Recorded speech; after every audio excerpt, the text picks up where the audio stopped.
बंदी छोड़ सतगुरु रामपाल जी भगवान की जय हो।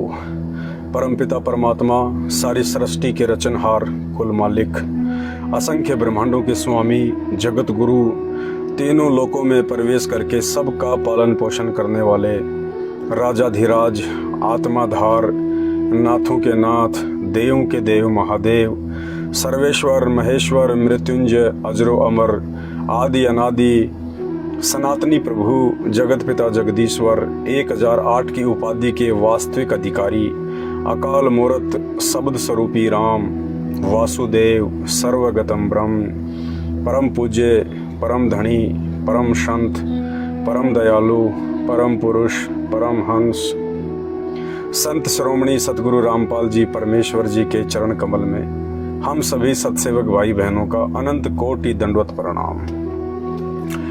सत्साई भाई और बहनों, जैसे ही हम वीडियो यूट्यूब पे, फेसबुक पे अपलोड करते हैं, 8 सितंबर 1951 से पृथ्वी पे आए हुए परमपिता परमेश्वर सतगुरु रामपाल जी भगवान के विषय में उनकी जानकारी देते हुए, तो हमारे जो अन्य भाई बहन हैं जो अभी अध्यात्म से अपरिचित हैं, यदि वे किसी की भक्ति भी कर रहे हैं, यदि उन्होंने अपना कोई इष्ट बना रखा है, या वे किसी संत महात्मा की शरण में हैं, और जब वे इस तरह के वीडियो देखते हैं जिन वीडियो में परम पूज्य सतगुरु रामपाल जी भगवान को परमेश्वर की, भगवान की उपाधि से नवाजा जाता है, तो बात उनके हृदय में खटक जाती है। और फिर वो कमेंट्स करते हैं, कुछ भाई बहन फोन भी करते हैं और कहते हैं कि आप संत रामपाल जी को भगवान कह रहे हैं। संत रामपाल जी तो एक इंसान है, इंसान भला भगवान कैसे हो सकता है? तो मेरी हाथ जोड़ के विनती है मेरे उन तमाम भगत भाई बहनों से, भाई देखिए, त्रेता युग में रामचंद्र जी आए थे, द्वापर में श्री कृष्ण जी आए थे जो कि विष्णु के अवतार थे, जिन्हें आप भगवान कहते हैं, जिन्हें आप परमात्मा कहते हैं, जिन्हें आप परमेश्वर कहते हैं। तो मैं आप ही से एक सवाल करता हूँ, जब त्रेता में रामचंद्र जी और द्वापर में श्री कृष्ण जी आए थे, तो क्या वे डायनासोर की तरह दिखाई देते थे, या वे सिर पे कोई सींग लगा के, या कोई पूंछ लगा के, या लंबे लंबे उनके दांत थे? कहने का मतलब है वो कोई राक्षस की तरह दिखाई दिया करते थे, या कोई जानवर की तरह दिखाई दिया करते थे जिन्हें आप भगवान कहते हैं। भाई वे भी तो एक इंसान के रूप में आए थे। जब श्री विष्णु, तीन लोक का स्वामी, और जब वो रामचंद्र जी के रूप में आए, श्री कृष्ण जी के रूप में आए, तो वे भी तो एक इंसान की तरह दिखाई देते थे, एक इंसान ही बन के आए थे। उनके भी हाथ थे, पैर थे, नाक था, आंखें थी, उनका भी एक परिवार था, उनके माता पिता थे, उनके बाल बच्चे थे, उन्होंने शादी भी करी, समाज में रहा करते थे, उनके रिश्तेदार भी थे, उन्होंने लोगों को अपना शिष्य भी बनाया, वो लोगों को ज्ञान भी दिया करते थे, वो लड़ाई झगड़े भी किया करते थे, सारे काम किया करते थे। जब श्री राम और श्री कृष्ण इंसान की तरह दिखाई देने के बावजूद आपके लिए भगवान हो सकते हैं, तो आज संत रामपाल जी के रूप में उस परमात्मा को आने में क्या दिक्कत है भाई? जब पहले भी भगवान इंसानों के रूप में आया, तो आज भगवान को इंसान के रूप में आने में क्या दिक्कत है? संत रामपाल जी परमेश्वर हैं, पूर्ण ब्रह्म परमात्मा हैं। श्री राम और श्री कृष्ण ये भी परमात्मा हैं, ये भी भगवान हैं, लेकिन ये कंप्लीट भगवान नहीं है। ये केवल 3 लोक के स्वामी हैं, और तीनों लोकों में भी ना तो श्री विष्णु भगवान का अकेले का साम्राज्य है, ना श्री शंकर जी का साम्राज्य है, ना किसी ब्रह्मा जी का साम्राज्य है। ये तीनों भाई हैं आपस में। क्योंकि हम हिंदुओं की सबसे बड़ी जो कमी है वो ये है कि हम अपने धार्मिक सदग्रंथों का अध्ययन नहीं करते। जब आप श्रीमद् भागवत सुधा सागर पढ़ेंगे, श्रीमद् भागवत देवी पुराण पढ़ेंगे, तो आपको पता चलेगा कि ब्रह्मा विष्णु महेश ये तीनों भाई हैं आपस में। ब्रह्मा जी सबसे बड़े हैं, विष्णु जी उससे छोटे हैं, सबसे छोटे शंकर जी हैं, दुर्गा जी इनकी माता है, इनका पिता जो है वो अव्यक्त रहता है, वो काल है, ज्योति निरंजन है। तो जब ये परमात्मा के रूप में आ सकते हैं, एक इंसान की तरह दिखाई दे सकते हैं, तो क्या संत रामपाल जी भगवान नहीं हो सकते, परमात्मा नहीं हो सकते? और वैसे भी कबीर जी ने एक दोहा कहा है कि पत्थर पूजे हरि मिले तो मैं पूजूं पहाड़, इससे तो चक्की भली जो पीस खाए संसार। आप जिस राम और श्री कृष्ण जी की पूजा करते हैं अपना इष्ट मान के, आपने उनके मंदिर बना रखे हैं, उन मंदिरों में आपने जो मूर्तियां लगा रखी हैं वो किस चीज की हैं? किसी ने पत्थर की लगा रखी हैं, किसी ने सोने की, किसी ने चांदी की। तो 650 साल पहले कबीर जी जब आए थे तो उन्होंने क्या कहा था कि पत्थर पूजे हरि मिले। अगर इन पत्थरों को पूजने से, पत्थर पूजे हरि मिले तो मैं पूजूं पहाड़। कबीर जी का जो संकेत था पत्थर पूजने का, वो वैसे मार्केट में पड़े हुए किसी पत्थर के टुकड़े को पूजने की तरफ नहीं था, किसी पहाड़ को पूजने की तरफ नहीं था।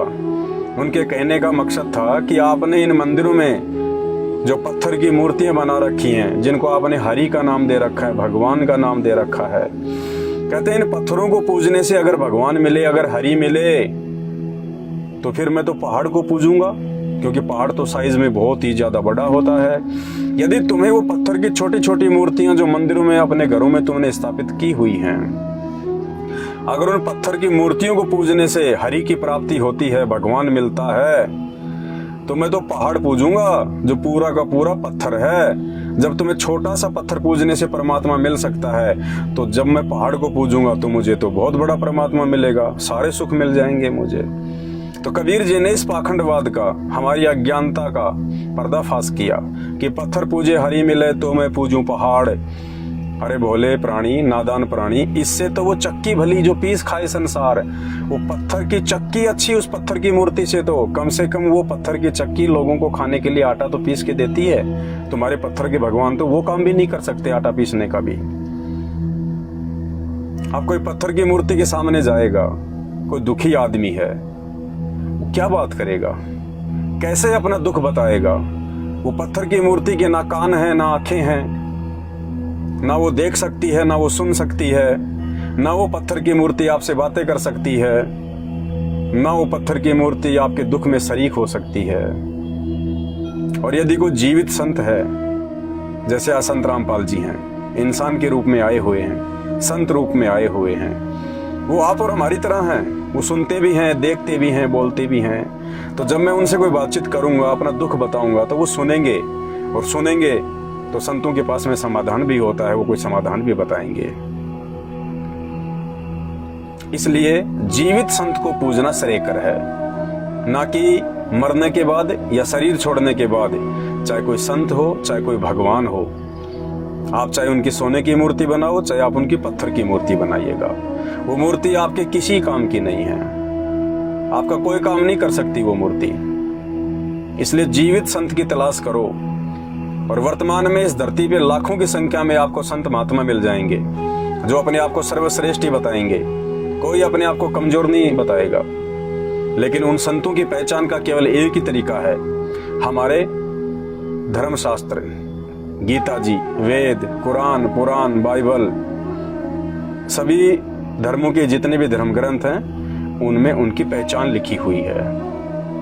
तो विशेषकर हिंदू धर्म में जितने भी संत महात्मा हैं वो सही हैं या गलत हैं, उनको संपूर्ण आध्यात्मिक ज्ञान है या नहीं है, वो गुरु बनाने के लायक हैं भी या नहीं हैं, या खाली वो धर्म को धंधा बना के अपना बिजनेस सेट किए हुए हैं, इसकी जानकारी आपको गीता जी अध्याय नंबर 15 श्लोक नंबर 104 में मिलेगी कि जो उल्टे लटके हुए संसार रूपी पेड़ के सभी विभागों को ठीक ठीक बता देगा कि उसकी जड़ क्या कहलाती है, उसके पत्ते क्या कहलाते हैं, उसके टहनियाँ क्या कहलाती हैं, उसका मूल क्या कहलाता है, वो तत्वदर्शी संत होगा। और जो तत्वदर्शी संत होगा वही पूर्ण परमात्मा होगा, वो स्वयं पूर्ण ब्रह्म परमेश्वर होगा।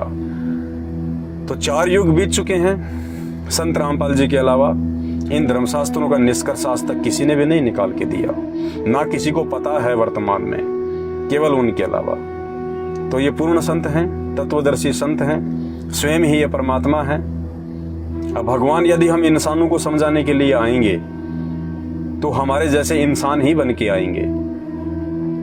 रामचंद्र जी ने त्रेता युग में जो अवतार धारण किया तो उन्होंने जानवरों को समझाने के लिए नहीं किया, उन्होंने इंसानों को समझाने के लिए अवतार धारण किया। मानव जाति में जो अधर्म फैला हुआ था, जो पाप फैला हुआ था, उसको शांत करने के लिए उन्होंने अवतार धारण किया, इंसानों के लिए। तो भगवान यदि इंसानों को समझाने के लिए आएंगे तो भाई वो इंसान ही बन के आएंगे। श्री रामचंद्र जी या श्री कृष्ण जी अगर कोई जानवर बन के आ जाते तो हम इंसानों को वो कैसे समझाते, हम कैसे उनकी भाषा समझ पाते। इसलिए इस भ्रमणा से बाहर निकलिए कि संत रामपाल जी एक इंसान है, वो भगवान नहीं हो सकते। भगवान हमेशा इंसान ही बन के आएगा और इंसान बन के ही हम इंसानों को वो समझाएगा। तो मेरी प्रार्थना है उन तमाम भगत भाई बहनों से जो आध्यात्मिक जीवन में आके भी अपनी बुद्धि का इस्तेमाल नहीं कर रहे हैं, ज्यादा नहीं 1 महीना आप संत रामपाल जी के सत्संग यूट्यूब पे सुनिए। और सत्संग में भी एक सृष्टि रचना है। जब आप यूट्यूब पे लिखेंगे सृष्टि रचना संत रामपाल जी महाराज, तो उनका 2.5 से 3 घंटे का एक सृष्टि रचना का वीडियो आएगा।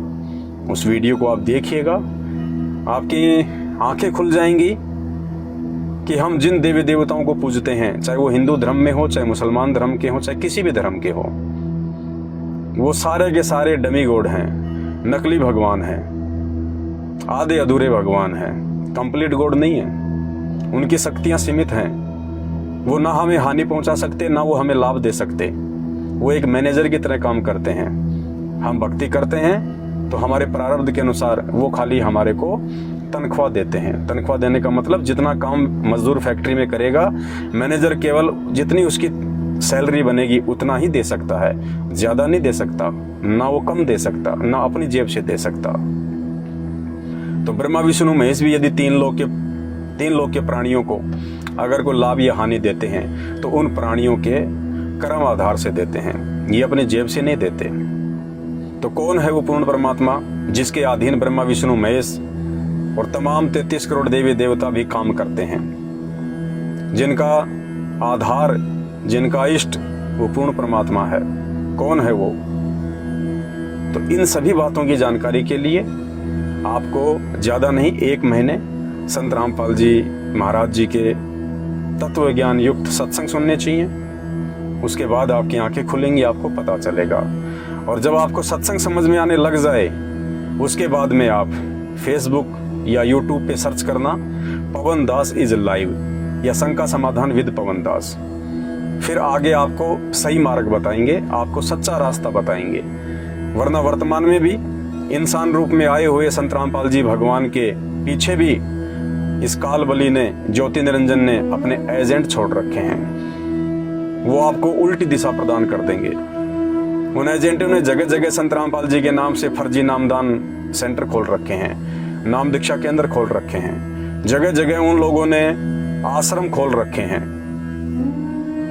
उन्होंने धर्म को धंधा बना रखा है और वो धर्म को धंधा बनाने वाले कोई और नहीं है, संत रामपाल जी के उनके अपने परिवार वाले हैं, उनके अपने सगे संबंधी हैं और उन सगे संबंधियों की चापलूसी करने वाले चंद कोऑर्डिनेटर लोग हैं जो आपको उल्टी दिशा देंगे।